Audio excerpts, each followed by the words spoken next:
स्वागत है आप सभी का एक और धमाकेदार और जबरदस्त नई वीडियो में।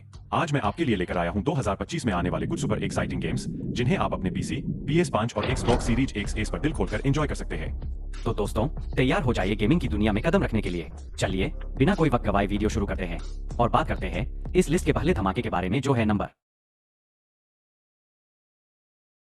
अगले नंबर 10 पर हमारे पास निंजा गाइडन 4 है।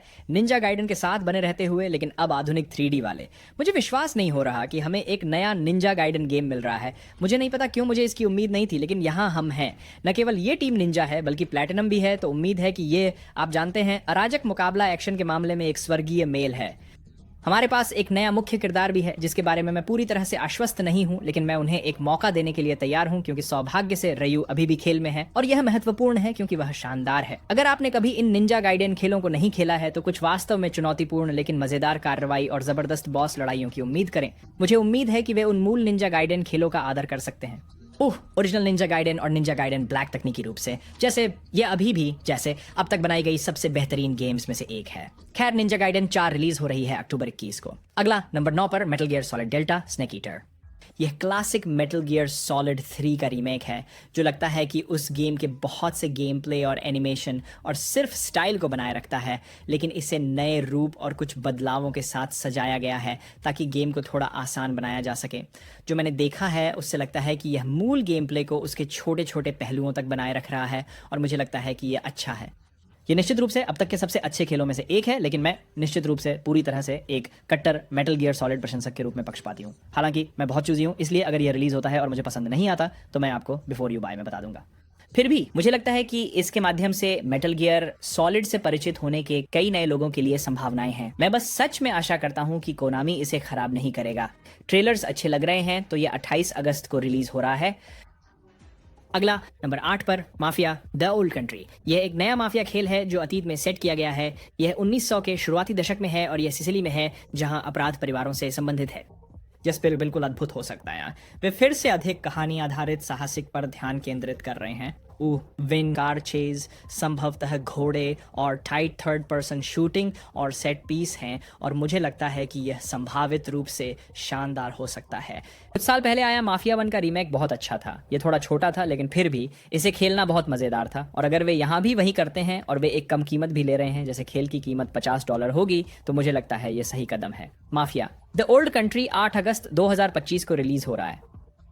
अगले नंबर 7 पर हमारे पास लॉस्ट सोल असाइड है। यह अंततः वर्षों तक छेड़े जाने के बाद रिलीज हो रहा है। जो मूल रूप से एक डेवलपर परियोजना के रूप में शुरू हुआ था, वह एक बड़ा एक्शन एडवेंचर कॉम्बैट गेम बन गया है। इसे कुछ ऐसा सोचें जैसे कि बेयोनेटा या डेविल मे क्राई का मिश्रण और कुछ उन विशेषताओं और पात्रों और जादू का जो एक फाइनल फैंटेसी गेम में होता है।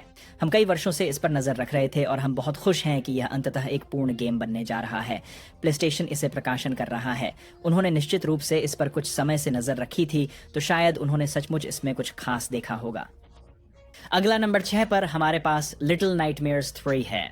वही प्रकाशक, इस बार अलग डेवलपर, लेकिन मुझे लगता है यदि वे मूल 2 खेलों की भावना और डरावने पात्रों और राक्षसों के डिजाइन को जारी रख सकते हैं तो यह हिट हो सकता है, क्योंकि लिटिल नाइटमेयर्स 3 भी सहकारी गेम प्ले पेश करता है।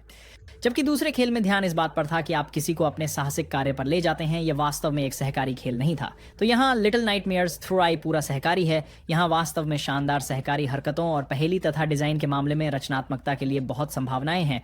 लेकिन सच कहूँ तो मैं बस उत्साहित हूँ, जैसे कि वातावरण और डर और अजीब चीजें जो घटित होने वाली हैं। वो मुझे इस तरह की चीज़ों के लिए ये खेल पसंद है और ये डरावने मौसम के लिए एकदम सही खेल है, क्योंकि आखिरकार इसकी रिलीज तिथि मिल गई है और ये 10 अक्टूबर को रिलीज हो रहा है। अगला नंबर 5 पर अक्टूबर गेम्स की बात करें तो हमारे पास जुरासिक वर्ल्ड एवोल्यूशन 3 है। मुझे खुशी है कि वे ये गेम्स बनाना जारी रखते हैं, क्योंकि ये मज़ेदार पार्क बिल्डर्स हैं जो जुरासिक वर्ल्ड की दुनिया में सेट हैं, या असल में जुरासिक पार्क कहें अगर आप सही रहना चाहते हैं। एवोल्यूशन 3 बड़े पार्क, उन पार्कों में अधिक विविधता और जैसे उनके बायोम्स ला रहा है। साथ ही और भी ज़्यादा खतरा, कई गेम मोड्स, ज़्यादा कस्टमाइजेशन। इसका पोटेंशियल है कि यह जुरासिक वर्ल्ड इवोल्यूशन का सबसे महत्वपूर्ण गेम बन जाए। वे इस फॉर्मूला पर वास्तव में काम कर रहे हैं और शुक्र है कि हम इसे 21 अक्टूबर को खेल सकेंगे। अगले नंबर 4 पर गियर्स ऑफ वॉर रीलोडेड। ये मूल गियर्स ऑफ वॉर का एक और रीमास्टर री रिलीज है, हाँ, लेकिन इस बार यह वाकई में सबसे शानदार है। 4K resolution, high frame rates और उसे 11 तक बढ़ा सकते हैं और यह शायद काफ़ी अच्छा दिखेगा। इसके साथ ही वे सभी मल्टीप्लेयर को वापस ला रहे हैं और यह क्रॉस प्लेटफॉर्म होने वाला है और मुझे लगता है कि यह बहुत अच्छा है क्योंकि मूल गियर्स ऑफ वॉर मल्टीप्लेयर के पुराने दिन बहुत मज़ेदार थे। इसके साथ ही गियर्स ऑफ वॉर आधिकारिक रूप से प्लेस्टेशन पर आ रहा है, इसलिए आप डुअल सेंस कंट्रोलर के साथ वास्तविक लांसर चेनसो अटैक कर सकेंगे। ये अजीब लगेगा लेकिन समय बदल रहा है। तो अगर आप गियर्स ऑफ वॉर में वापस जाना चाहते हैं तो ये 26 अगस्त को रिलीज हो रहा है। अगला नंबर 3 पर हमारे पास गोस्ट ऑफ योटी है। ये गोस्ट ऑफ त्सुशिमा का फॉलोअप है। मैं इसको लेकर बहुत उत्साहित हूँ क्योंकि जब से गोस्ट ऑफ त्सुशिमा रिलीज हुआ और मैंने उस गेम को 100% पूरा किया है, मैं बस इससे अधिक की प्रतीक्षा कर रहा हूँ। ये एक अलग समय अवधि में होता है। मूल खेल की घटनाओं के वर्षों और वर्षों बाद आपके पास एक नया पात्र है, आपके पास एक नया आक्रमणकारी बल है और इस बार आप मुख्य भूमि जापान में हैं। आप एक द्वीप तक सीमित नहीं हैं। इसके साथ ही वे हमें खेल के बारे में थोड़ा दिखाने में अच्छे रहे हैं लेकिन सब कुछ नया नहीं बता रहे हैं क्योंकि ईमानदारी से कहें तो यह घोस्ट ऑफ त्सुशिमा 2 है। आपको पता है कि आपको क्या मिलने वाला है खुली दुनिया और लड़ाई जैसी चीज़ों के मामले में। मैं पहले से ही इसके लिए तैयार हूं लेकिन मैं यह देखने के लिए उत्साहित हूं कि उन्होंने वास्तव में इस बार क्या तैयार किया है। कहानी क्या है, उन्होंने जिनसे आगे क्यों बढ़ने का फैसला किया और वे वास्तव में गेम प्ले के साथ क्या कर सकते हैं, विशेष रूप से इसे प्लेस्टेशन 5 पर आधारित होने के साथ। हमें निश्चित रूप से तब पता चलेगा जब यह हमारे हाथों में इस साल 2 अक्टूबर को आएगा। अब नंबर 2 पर है डोंकी कॉन्ग बोनांजा। ये गेम पागल दिखता है। इसमें आप डोंकी कॉन्ग के रूप में हैं और आपके कंधे पर पॉलिन है, दौड़ रहे हैं, चीज़ें तोड़ रहे हैं। गेम में अद्भुत लैंड डिफॉर्मेशन तकनीक है जहां आप हर दिशा में मुक्के मारते हुए आगे बढ़ रहे हैं। और अगर ये कुछ ऐसा है जैसे डोंकी कॉन्ग मिल रहे हैं सुपर मारियो ओडिसी से, तो ये एक विजेता फॉर्मूला हो सकता है। मुझे इसके पर्दे के पीछे थोड़ा सा खेलने का मौका मिला, इसका प्रीव्यू संस्करण, और मुझे लगता है कि ये काफ़ी अच्छा है। ये बिना दिमाग के मज़ा है लेकिन कभी कभी इसकी ज़रूरत होती है और डोंकी कॉन्ग का चीज़ें पंच करना, केले लेना कूल है। कभी कभी सच में इसे इतना जटिल होने की ज़रूरत नहीं है दोस्तों। डोंकी कॉन्ग बोनांजा बहुत जल्द रिलीज़ हो रहा है 17 जुलाई। अब नंबर 1 पर है क्रिम्सन डेजर्ट। तो इसके लिए लोग काफ़ी समय से उत्सुक थे क्योंकि यह एक बेहद महत्वाकांक्षी, खूबसूरत ओपन वर्ल्ड आरपीजी है जिसमें लगभग सब कुछ है। मुझे लगता है कि इसे समझाने का यही सबसे अच्छा तरीका है। बहुत सारा लूट, साइड क्वेस्ट, निर्णय लेने, विशाल युद्ध, उड़ान, जादुई क्षमताएं जो आप एक साथ कर सकते हैं, बहुत सारा कॉम्बैट और युद्ध तत्व जो कुछ हद तक ड्रैगन्स डॉगमा 2 की तरह प्रतिस्पर्धा करते हैं, जबकि द विचर 3 जैसी चीज़ों के तत्वों को भी शामिल करते हुए और legend of Zelda tears of the kingdom के कुछ जादुई हाथ की शक्तियों को भी जोड़ते हुए ये खेल जा रहा है।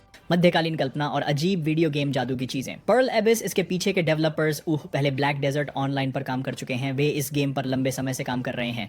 अभी तक कोई निश्चित रिलीज डेट नहीं है लेकिन उन्होंने आधिकारिक तौर पर कहा है कि यह 2025 के अंत में आएगा। लेकिन काफी चीजों की कोशिश कर रहे हैं, वे इसे सफलतापूर्वक कर पाते हैं या नहीं ये देखना बाकी है, लेकिन आप उनकी महत्वाकांक्षा से प्रभावित हुए बिना नहीं रह सकते।